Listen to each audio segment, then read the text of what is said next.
That's sweet.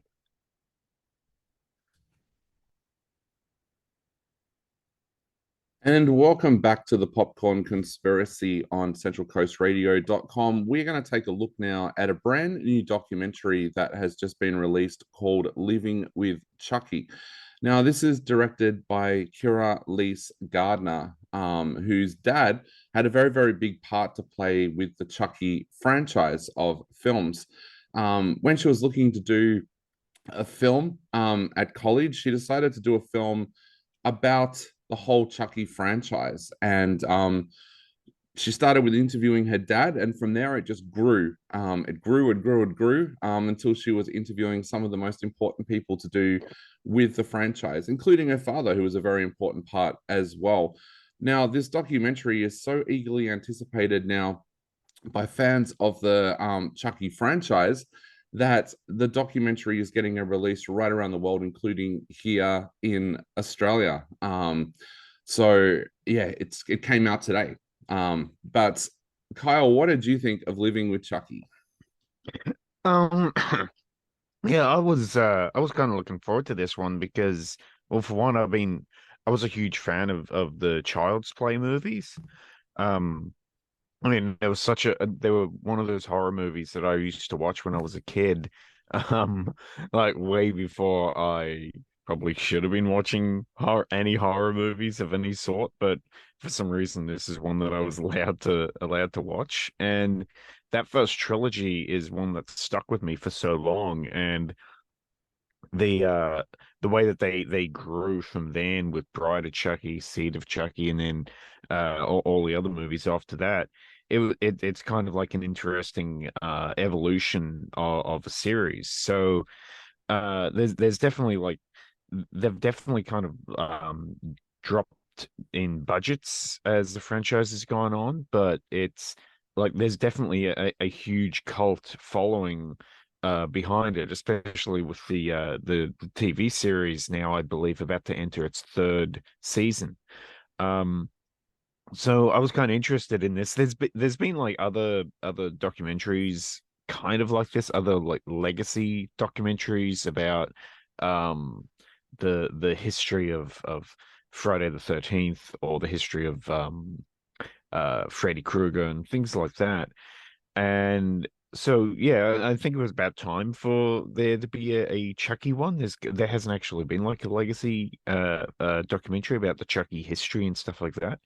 Um, so I found a lot of it very interesting. I thought that the personal aspect of it with Kira Elise Gardner being the daughter of visual effects artist and puppeteer Tony Gardner, and being that like she has somewhat of a almost fraternal relationship with Chucky, that like as she was growing up, these puppets were always just around the house. And yeah, like she was always a part of uh like the films have always been a part of her life. So I thought that was an interesting aspect of it. And it really focuses a lot on um the ever-growing family of what it means to be a part of the Chucky franchise, like the actors and crew members that have kind of been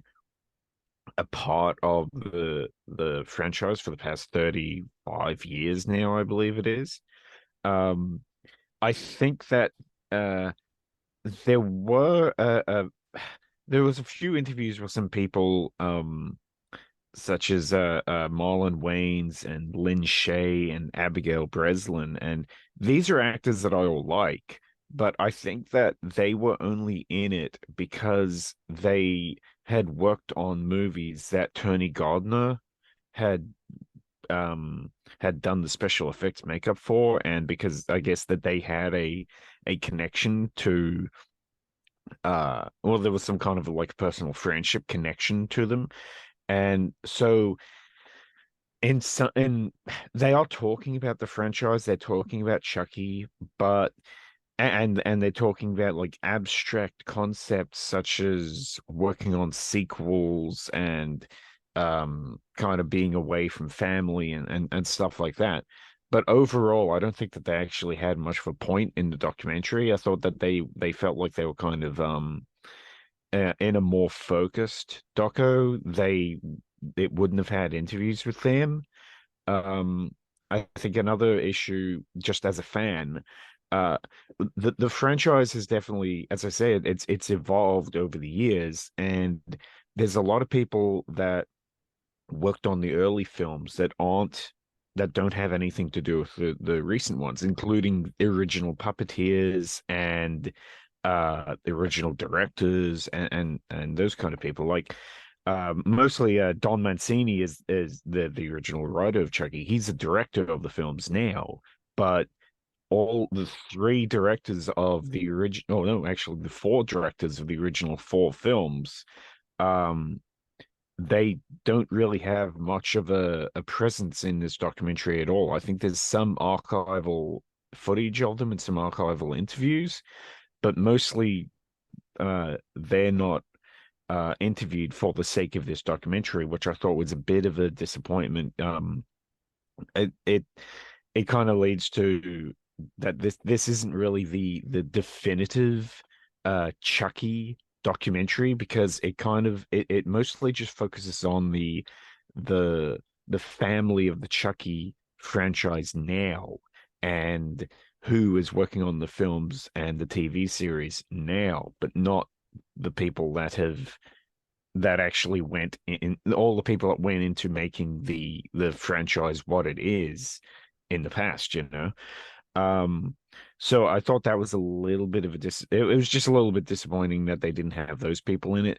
But of course they had a lot of other actors like Brad Dourif and Fiona Dourif and uh the focus on them it really does lead to like what the real what the real highlight of this film was and what kind of does set it apart from other documentaries is that real personal uh aspect of it.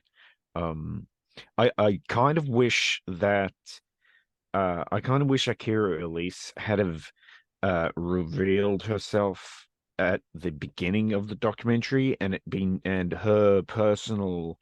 um her personal relationship to Chucky had been used as a framing device for the entire doco because as it is, I mean the doco goes for about an hour and a half and she doesn't really even introduce herself until over an hour in and up to that point it's mostly just a like a chronological um description of the films and this movie and then this movie and then these people came and then this people came and so the way that in the last half hour it suddenly becomes a much more personal film, it's interesting but at the same time I think it would have been a lot more I think it would have been better suited to the type of film that it is overall if Kira Elise Gardner had have actually been introduced really early on, and that being like say like a framing device for the entire doco.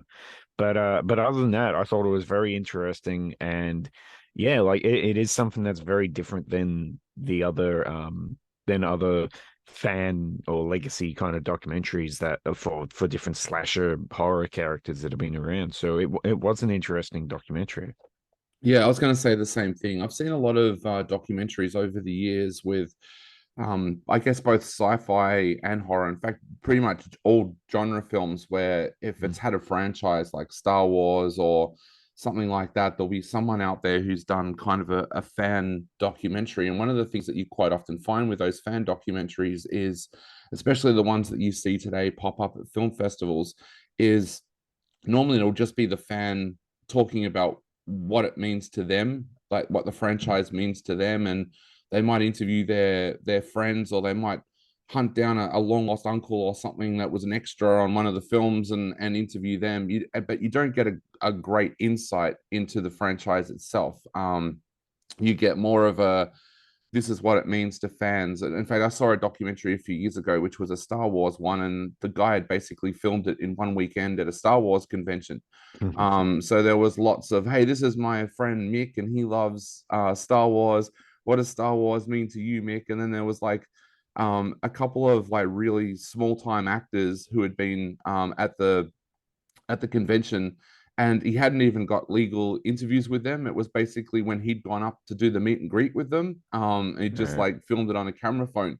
So I was really impressed that this was a legitimate documentary that is kind of told from a personal point of view, but it's also not told from a studio point of view either. Of course, a lot of the times when we see these kinds of um, small featurettes instead of documentaries, they're put together by the studio. So they'll do like and it's normally meant for like a Blu-ray or a DVD or an online kind of featurette that comes out before a new film or a new, or in the case of this one, a new TV series comes out. So it was nice to see this not just be a making of or a history featurette, like actually expanded out to be um, a documentary. And I guess also the filmmaker hasn't got that pressure from a studio either.